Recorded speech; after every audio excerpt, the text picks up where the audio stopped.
Jadi dia tidak ingin memiliki kapal besar untuk menjadi orang hebat, tapi dia cukup memiliki kapal perahu kecil saja, sekedar untuk dia mencari nafkah, menghidupi keluarganya, dan dari situlah dia membiayai anak-anaknya sekolah. Ya, sebenarnya ini kalau kita lihat dari perkembangan dunia informasi hari ini kan sebagai sebuah kenekatan sebenarnya. Ketika buku tidak populer gitu kan, kemudian orang beralih ke digital untuk mengetahui informasi apapun, termasuk buku-buku. Tetapi kalau kita tiba-tiba ingin nulis buku seperti ini bagi saya kenekatan. Tapi menurut saya ini tidak akan hilang seiring dengan zaman semaju apapun dalam dunia digital kita. Kenapa? Karena ini adalah sebuah basic dari tulis menulis, itu ada dalam ilmu pengetahuan, itu dalam tulis menulis. Jadi ada fisiknya, Bang. Iya, ada fisiknya. Bagaimana Al-Qur'an kan sebenarnya non fisik awalnya, tapi ada kemudian difisikkan, dimushafkan gitu. Demikian juga saya juga menulis juga. Ya sebagaimana orang-orang yang banyak menulis soal pengalaman hidup dan pemikiran, memasukkan juga pengalaman orang lain, pandangan-pandangan orang lain, dan pandangan pribadi dalam satu buku. Kan buku yang ini sebenarnya novel biasa saja. Novel itu kan fiksi, jadi lebih bebas bagi saya untuk mengeksplor berdasarkan daya khayal dan imajinasi, berdasarkan pengalaman-pengalaman gitu. Jadi ini memang ingin saya dedikasikan kepada orang-orang yang saya cintai, ayah terutama gitu, bapak saya yang menjadi sosok ya tidak tertandingi lah dalam setiap anak ya kan, sama dengan bapak setiap orang pun sama. Kemudian guru-guru yang mengajari saya tentang kehidupan, apakah guru di SD, di sekolah, guru agama di madrasah, juga yang guru tentang mengajarkan tentang kehidupan. Di mana hari ini pun saya sedang berguru kepada beliau gitu. Jadi saya tumpahkan di dalam buku ini. Itulah kira-kira di dalam novel ini. Judulnya Pengayuh Gelombang. Pengayuh Gelombang. Dekat sama laut tuh. Ya, karena bapak saya nelayan. Jadi saya ingin menggambarkan bagaimana kehidupan nelayan itu, dan Pengayuh Gelombang ini sebenarnya adalah untuk menggambarkan sebuah kekuatan pandangan sekaligus prinsip hidup. Jadi dia tidak ingin memiliki kapal besar untuk menjadi orang hebat, tapi dia cukup memiliki kapal perahu kecil saja, sekedar untuk dia mencari nafkah, menghidupi keluarganya, dan dari situlah dia membiayai anak-anaknya sekolah gitu.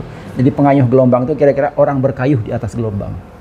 Jadi kalau kita di pantai itu, untuk sampai ke tengah itu kan kita harus melewati gelombang dulu. Nah, kayuh itu ya yang gedayung pendek. Kalau ini dayung pendek, tapi kalau dalam bahasa Melayu kan pengayuh, kayuh gitu. Nah, tetapi di Indonesia kan kadang-kadang mengayuh sepeda. Nah, tapi makna aslinya itu kalau dalam bahasa Melayu itu mengayuh itu begini, dayung pendek yang sering digunakan untuk rafting itu. Buat sampan dulu ya. Buat sampan ya, buat sampan. Nah, kalau sudah ke tengah baru kita menggunakan dayung. Dayung itu yang panjang, tetapi dia daun kayuhnya itu lebih kecil. Kalau lebar tuh yang ini, pendek gitu. Nah, saya sebut pengayuh gelombang. Jadi sebuah prinsip hidup yang sederhana, qanaah lah gitu. Merasa cukup, tidak pingin wah-wah gitu. Sehingga tokoh di dalam buku ini mengatakannya, ngapain kita besar tapi kita tersandra? Lebih bagus kita sederhana tapi kita merdeka. Kira-kira gitu. Perubahan kehidupan spiritual itu selalu dialami setiap orang. Tinggal kita mau mengikuti atau tidak. Biasanya orang itu berubah dua hal kan. Satu, karena ada peristiwa tragis. Yang kedua, karena kesadaran biasa yang dipicu oleh persoalan-persoalan sepele. Nah, di dalam buku ini, tokoh di buku ini memang dia mengalami perubahan spiritual dari hal sepele aja, hal yang biasa aja. Nah, contohnya begini misalnya, kalau orang dari hal-hal tragis itu, ada orang yang kaya banget, hebat hidupnya, penuh glamor dan macam-macam, tapi tiba-tiba kemudian dia jatuh, entah karena bisnisnya bangkrut, yang tadinya semaunya memperlakukan orang. Nah, dari situ kemudian dia berubah kan, merubah cara hidupnya, bagaimana dia cara berbisnis dan lain-lain. Nah, dia ingin mengabdi dengan kemanusiaan, berbuat baik, ya kira-kira gitulah. Nah, ada perubahan juga di dalam tokoh ini, tetapi hal sepele aja. Dia hanya mendengar suara azan ketika di tengah laut. Di tengah laut itu. Jadi kalau kita di laut itu, kira-kira 3-4 mil itu, azan dari daratan itu sangat jelas kedengarannya. Dari masjid kampung itu kan di bawah angin kan? Di bawah angin. Nah, dia mendengar suara azan itu. Padahal selama ini dia nggak pernah sholat, dia nggak pernah puasa, gitu, nggak tahu tentang agamanya. Tapi dari situ tiba-tiba dia menangis, hanya gara dipicu oleh suara azan. Padahal azan juga. Azan itu tiap hari dia dengar itu. Cuma pas momen itu. Karena ke momen itu dia terbayang dengan anaknya, anak sudah 5, sementara dia belum pernah melakukan hal-hal yang bersifat pengabdian kepada Sang Maha Kuasa, ya kan. Nah, akhirnya dia melintas wajah anaknya itu, kemudian berpikir dia tidak kepingin anaknya seperti dia. Dia kepingin anak itu memahami tentang ilmu hidup, ilmu kehidupan. Dan bagaimana ending kehidupan itu dengan next kehidupan itu. Setelah kita mati itu kira-kira mau ngapain? Kalau ternyata kita tidak memiliki pemahaman keagamaan yang bagus dan tidak melakukan hidup berbuat dengan perbuatan baik. Kira-kira begitulah. Dari situ begitu. Campur tangan Tuhan. Oh iya, iya itu petunjuk kan. Hidayah. Hidayah. Hidayah itu bisa melalui apa saja. Gitu. Nah ini abang butuh berapa lama nih merampungkan ini? Setahun kira-kira. Setahun. Tapi tidak setiap malam gitu, nggak. Setiap ada waktu yang kosong, yang agak luang saya manfaatin gitu. Sambil mencari ide. Oh, berarti dari setelah episode ini apalagi ya gitu. Jadi mulai dari masa kecil misalnya kan. Ketika kita nonton film Rhoma Irama dengan menggali lubang, dimasukin dalam ceritanya. Kira-kira begitulah. Ini apa daminya bang? Gitu? Ini daminya sedang dalam proses perbaikan. Tinggal tunggu cetak aja sebenarnya ini kita cetak saja.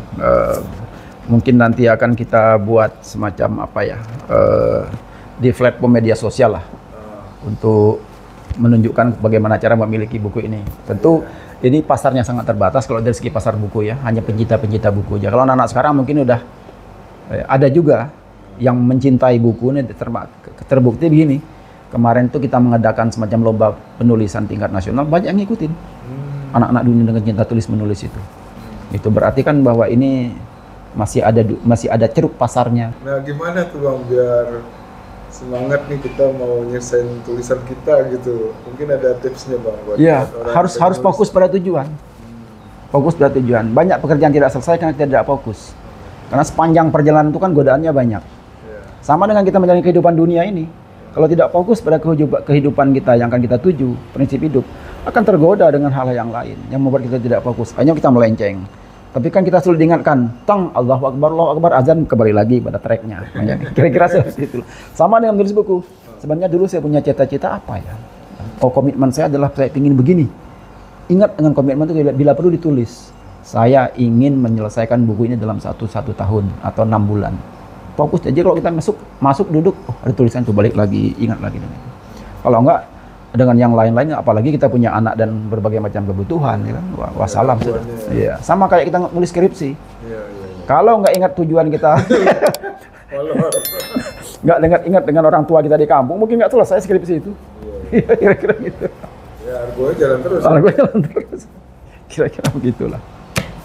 Oke bang. Gitu. Terima kasih banyak. Siap.